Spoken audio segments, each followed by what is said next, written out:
Iran never launched a single strike against the line, but today, all that's left of Saudi Arabia's $500 billion city is a 1.5-mile stretch of concrete foundation sitting in an empty desert.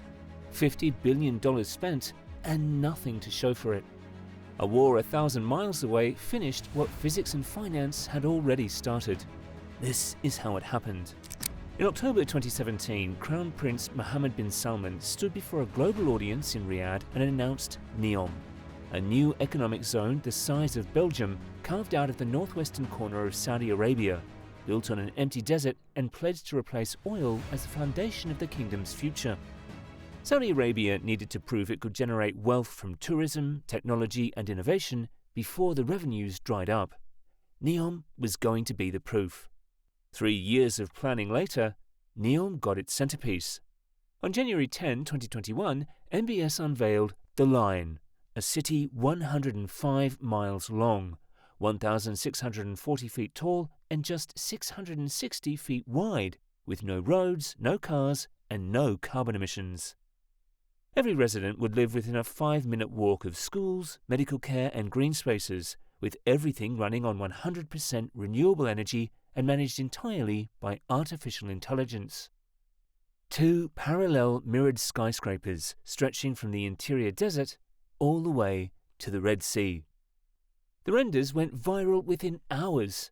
Architecture publications called it either the future of urban civilization or the most elaborate rendering exercise in history. Saudi Arabia committed $500 billion and showed no interest in hearing the doubts. The full vision was for roughly a quarter of Saudi Arabia's entire population at the time to eventually call the line home. Foreign investors would pour in. Tech companies would establish themselves there. The world would finally see what a city built entirely for human beings rather than cars actually looked like. The renders had done exactly what they were built to do. Architects, investors and government officials spent the next several months treating the project as though it were actually going to happen. The human cost of NEOM had already begun before the line had a name. Saudi authorities had been clearing land across the northwestern desert for the broader NEOM development zone since 2019. The Huwaitat tribe, who had lived in that stretch of desert for generations, were ordered to leave. Most complied under extreme pressure, while those who refused faced consequences the Saudi government never fully accounted for. In April 2020, 9 months before the line was even announced, a tribesman named Abdul Rahim al-Huwaiti was shot and killed by security forces after he posted videos publicly refusing to leave his land. In October 2022, 3 more members of the Huwaitat tribe were sentenced to death for resisting eviction. By the time the renders went viral, the situation on the ground was already deeply troubled and had been for months. An ITV documentary aired in 2024 examined working conditions across Saudi Arabia's Vision 2030 program since its launch in 2016. The film found that more than 21,000 migrant workers had died across the country during that period. Saudi authorities described the findings as misinformation. While the human cost quietly mounted, the engineering case was falling apart just as quietly. Urban planners who studied the actual design pointed out that a corridor just 660 feet wide and 105 miles long would generate severe internal wind tunnel effects between the 2 mirrored walls. The desert environment produces extreme temperature swings, sometimes 40 degrees Fahrenheit between day and night, creating structural stress across the full length of the building that no proven construction method could solve at this scale. These were not edge case concerns. They were basic physics, and no one in the NEOM leadership had answers for them. Foreign investors saw the same problems and walked away. 0 residents signed up. When an internal audit was eventually leaked to the Wall Street Journal, the real projected cost came back at $8.8 trillion, a figure that dwarfed the original $5 billion promise with a realistic finish date of 2080. Saudi Arabia was not building a city. It was building a render. By 2024, the retreat was in full motion. No one in Riyadh was using that word publicly.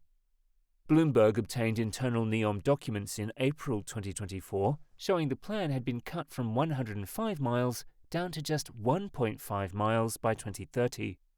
The population target for that first phase dropped from 9 million to 300,000 people. Weeks later, at a World Economic Forum gathering in Riyadh, Saudi Arabia's Minister of Economy went on live television and denied any scaling back, telling the audience the project was continuing at its full intended scope. The Bloomberg documents told a completely different story. At a board meeting in late 2024, the Public Investment Fund approved cuts of up to 60% on several NEOM project budgets. The original 2030 completion deadline for the full build was internally abandoned. Several architecture and construction firms, many of which had signed confidentiality agreements, quietly stepped away from the project. Leaked internal projections placed a realistic completion timeline stretching well into the second half of this century for anything resembling the original vision.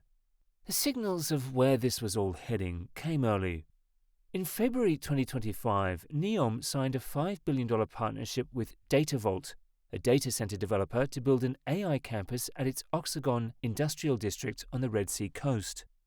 3 months later, in May 2025, MBS launched Humane, a new state AI company under the Public Investment Fund, built to drive Saudi Arabia's data center and artificial intelligence infrastructure at scale. Saudi Arabia was building the architecture of an AI economy while the line sat at a fraction of its promised scale. They did not cancel the line. They stopped calling it a city. September 16, 2025. There was no press conference, no public tweet, no statement from anyone at NEOM, PIF, or the Royal Court. The Public Investment Fund simply suspended all construction work on the line, effective immediately with no timeline for resumption. Workers across the site were released. NEOM's CEO, Nadmi Al-Nasir, who had run the project since 2018, had already been removed from his position 10 months earlier, in November 2024, and replaced by a PIF real estate executive named Ayman Al-Mudaifa. Saudi Arabia's sovereign wealth fund recorded an $8 billion write-down on its major gigaprojects in a single year. By the time PIF stopped all funding on September 16, 2025, Saudi Arabia had already poured over $50 billion into the line. That bought 1.5 miles of foundation structure sitting in an empty desert with zero functioning systems, zero residents, and zero future residents on any waiting lists anywhere in the world. The most expensive unfinished construction project on Earth died in complete silence. Then came 2026. In January, MBS reportedly ordered a complete redesign of whatever remained of the project. Weeks later, the Asian Winter Games of 2029, originally awarded to NEOM's mountain resort at Trojena, were officially reassigned to Almaty, Kazakhstan. The resort that was going to put Saudi Arabia on the global winter sports map would never be ready. For the first time, the kingdom wasn't just quietly scaling back, it was handing a flagship commitment to another country entirely. Then came February 28, 2026. The United States and Israel launched coordinated strikes on Iran under a military operation called Epic Fury, targeting military facilities, nuclear infrastructure, and senior leadership. Iran's response came fast and wide. Within 48 hours, Iranian drone and missile attacks were hitting U.S. military bases, Gulf port facilities, and energy infrastructure across multiple countries at once.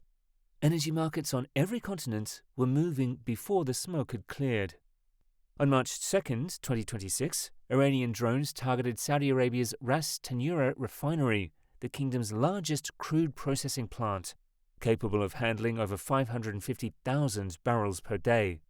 Saudi air defenses intercepted the incoming drones, but debris from those interceptions caused fires across the complex and forced a full operational shutdown. Oil prices climbed toward $120 a barrel in the days that followed. The Strait of Hormuz, through which roughly 1/5 of all global oil supply travels every day, effectively stopped moving commercial shipping.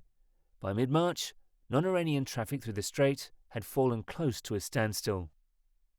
The International Energy Agency called it the largest supply disruption in the history of global oil markets. Flights were cancelled across the region. Western expatriates living and working across the Gulf began relocating. Saudi oil revenue, already strained by nearly 2 years of lower crude prices, was hemorrhaging hundreds of millions per week. The investors and contractors still nominally attached to NEOM made their decisions quickly. On March 13, 2026, Hyundai Engineering and Construction disclosed in a public stock exchange filing that NEOM had formally terminated its tunnel construction contract, originally awarded in June 2022. The formal termination had actually occurred on December 29, 2025, the result of NEOM's broader fiscal restructuring before the war began. Eversendai, a Malaysian steel contractor, confirmed its structural steel contract for Tregena's ski village had been cancelled, and stated in its official filing that the geopolitical situation in the Middle East drove the decision. Webuild's $4.7 billion contract to build 3 dams and a freshwater lake at Tregena was terminated when the project was roughly 30% complete.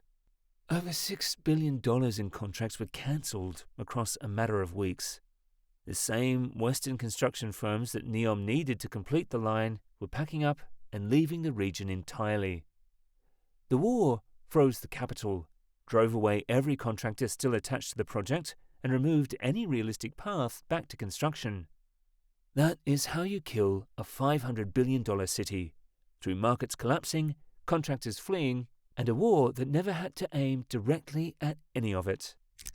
Urban planners, sovereign wealth managers, and geopolitical analysts will be picking through this one for years.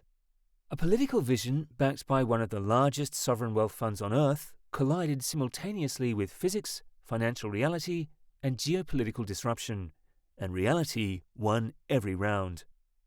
A tribe lost its homeland for a city that will never be built. What Saudi Arabia left in that desert could have built every single megabridge, megatunnel, and airport terminal currently under construction in the Gulf combined. And when regional conflict arrived, the entire construction ecosystem NEOM depended on dissolved within weeks. The question worth putting to you is this. If you were advising MBS today, would you push for a genuinely scaled-down version of the line to be built in some form? Or has the project reached a point where any version of it no longer makes sense for Saudi Arabia? Drop your answer in the comments below. Subscribe for more Megabuild stories.